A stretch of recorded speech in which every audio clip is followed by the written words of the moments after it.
Good morning. കർത്താവിൻ്റെ പരിശുദ്ധ നാമം വാഴ്ത്തപ്പെടുമാറാകട്ടെ. എൻ്റെ ആരോഗ്യസ്ഥിതിയെക്കുറിച്ച് അറിയാനായിട്ട് നിങ്ങൾക്കൊരു ഉത്കണ്ഠയുണ്ടെന്ന് എനിക്ക്.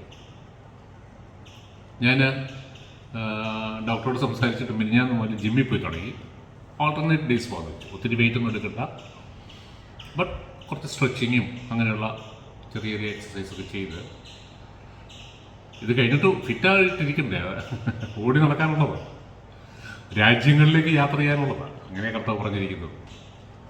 ഈ സാക്ഷ്യവുമായിട്ട് അനേകം കഥ. ഇന്ന് രാവിലെ എൻ്റെ അമ്മയുടെ ബ്രദർ വിളിച്ചു, ഇളയ ബ്രദർ കൊച്ചൻ, ബാങ്കോക്കിൽ നിന്ന്. ഞങ്ങൾ ഭയങ്കര ക്ലോസാണ്. എൻ്റെ കാര്യത്തിൽ ഭയങ്കര കൺസേൺ. എന്നെ കൊണ്ട് ലോകത്ത് എവിടെ വേണമെങ്കിലും പോയി ട്രീറ്റ് ചെയ്യാനായിട്ട് എല്ലാം റെഡിയായിട്ട് നിൽക്കുക. ഞാൻ സമ്മതിക്കുന്നില്ല. അപ്പോൾ ചിലപ്പോഴൊക്കെ എനിക്ക് വിഷമം തോന്നും. ഞാൻ വേണ്ട എന്ന് പറയുമ്പോൾ ഒഫൻഡഡ് ആവുമെന്ന്. All my uncles, they are all very much concerned about my health and എന്ത് ചെയ്യാൻ റെഡിയായിട്ട് നിൽക്കുക. രണ്ടാമത്തെ അങ്കിളുണ്ട്, കൊച്ചി ചാച്ചൻ. ഇനി എന്നെ പറയാനൊന്നുമില്ല, സ്നേഹത്തിലാണ്. അതുകൊണ്ട് എനിക്കൊരു പരാതിയില്ല. അപ്പം കൊച്ചനെ വിളിച്ചാൽ കൊച്ചനോട് കൊണ്ടാ ഞാൻ ഇതുപോലെ എൻ്റെ ജീവിതത്തിൽ പ്രാർത്ഥിച്ചിട്ടില്ല. ഞാൻ പറഞ്ഞു, കൊച്ചൻ തന്നെയല്ല, പലരെ കൊണ്ടും പ്രാർത്ഥിപ്പിക്കാനായിട്ടാണ് ഇതെനിക്ക് അനുവദിച്ചേക്കുന്നത്. അപ്പോൾ ഞാനൊരു കാര്യം കൂടെ പറഞ്ഞു, കൊച്ച പ്രാർത്ഥിച്ചിട്ട് എനിക്ക് സൗഖ്യം കിട്ടിക്കഴിയുമ്പോൾ അങ്ങ് തിരിച്ച് പോകാമെന്ന് വിചാരിക്കില്ലെന്ന് പറഞ്ഞു. ഭയങ്കര ചിരി. അങ്ങനെ ഒരു പ്രശ്നമുണ്ടല്ലേ. അപ്പം ഞാൻ കൊച്ചനോട് വെച്ചാൽ ഞാൻ ജിമ്മിൽ പോകാൻ തുടങ്ങി. കൊച്ചിന് ഭയങ്കര സന്തോഷമായി കേട്ടോ. വേണം, അങ്ങനെ വേണം. പിന്നെ അല്ലാതെ ഇതെല്ലാം കേട്ടോണ്ട് കയറി വീട്ടിൽ കയറി ചുരുണ്ടുകൂടിയിരിക്കുകയാണ്. അപ്പോൾ എനിക്ക് കർത്താവ് ഒരു ഉറപ്പ് വന്നിട്ടുണ്ട്. അപ്പം ഞാൻ എൻ്റെ ആരോഗ്യത്തെയും ഞാനത് ഫിസിക്കൽ ആ ഒരു പൗലോസ് പറഞ്ഞുണ്ട്, ശാരീരികമായ അധ്വാനം, ശാരീരികമായ എക്സസൈസ് അത് കുറേ പ്രയോജനം ചെയ്യും. സോ അത് ചെയ്യുന്നു. അങ്ങനെ ഓഫീസിൽ പോകുന്നുണ്ട്. ഓഫീസിൽ മിക്കവാറും എല്ലാ ദിവസവും പോവും. വലിയ തിരക്കില്ലെങ്കിൽ വീട്ടിലിരിക്കും, പ്രാർത്ഥിക്കും.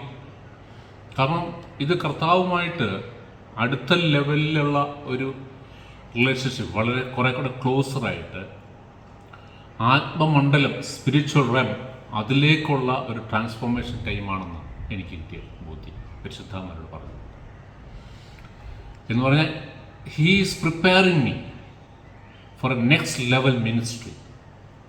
ഇത്രയും നാൾ നമ്മൾ ഇവിടെ ഇങ്ങനെ ഒതുങ്ങി നിന്നു, അല്ലെങ്കിൽ ടിപ്സ് ഓഫ് ട്രൂത്ത് കൊണ്ട്, അല്ലെങ്കിൽ വീട്ടിലെ മീറ്റിംഗ് കൊണ്ട് ഒതുങ്ങി നിന്നു. ഇനി പുറത്തോട്ടെടുക്കാൻ പോകും. ഈ നമുക്കറിയാം, ഈ മിലിറ്ററിയിലൊക്കെ അല്ലെങ്കിൽ കമാൻഡോസിനൊക്കെ ട്രെയിനിങ്, കുറേ വർഷത്തെ നല്ല നല്ല ഭയങ്കര ട്രെയിനിങ്. അത് കഴിഞ്ഞിട്ട് അവരെ അങ്ങോട്ട് പുറത്തോട്ടേക്ക് വിടും. പിന്നെ they are ready to face any challenges. So it's like നമ്മൾ പറഞ്ഞു, നമ്മളൊരു ദൈവവേദം എന്ന് പറയുമ്പം ഈസ് ലൈക്ക് എ ഫാമർ, കൃഷിക്കാരനെ പോലെയാണ്, ക്ഷമയോടെ ഇരിക്കും. Also is like a soldier. അത് പൗലോസ് എപ്പോഴും പറയുന്നൊരു കാര്യമാണ്.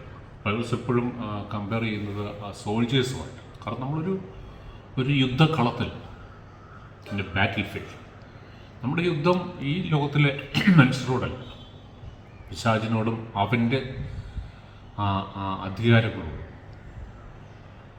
അതാ പൗലോസ് പറയുന്നത്, നമുക്ക് പോരാട്ടമുള്ളത് ജഡരക്തങ്ങളോടല്ല എന്ന് പറഞ്ഞാൽ മനുഷ്യരോടല്ല, പിന്നെ വാഴ്ചകളോടും അധികാരങ്ങളോടും അന്ധകാര സേനയോടും. അപ്പം പിശാചിൻ്റെ ഒരു ടെറിട്ടറി ഉണ്ട് കേട്ടോ, ഇറ്റ്സ് റിയൽ. അപ്പം കർത്താവ് നമ്മളെക്കുറിച്ച് അതുകൊണ്ടാണ് ബൈബിളിൽ പറയുന്നത്, നിങ്ങൾ കർത്താവിൻ്റെ ഭുജത്തിൻ്റെ താഴ്മയോടെ ഇരിക്കും, തക്ക സമയത്ത് അവൻ നിങ്ങൾ ഉയർത്തും.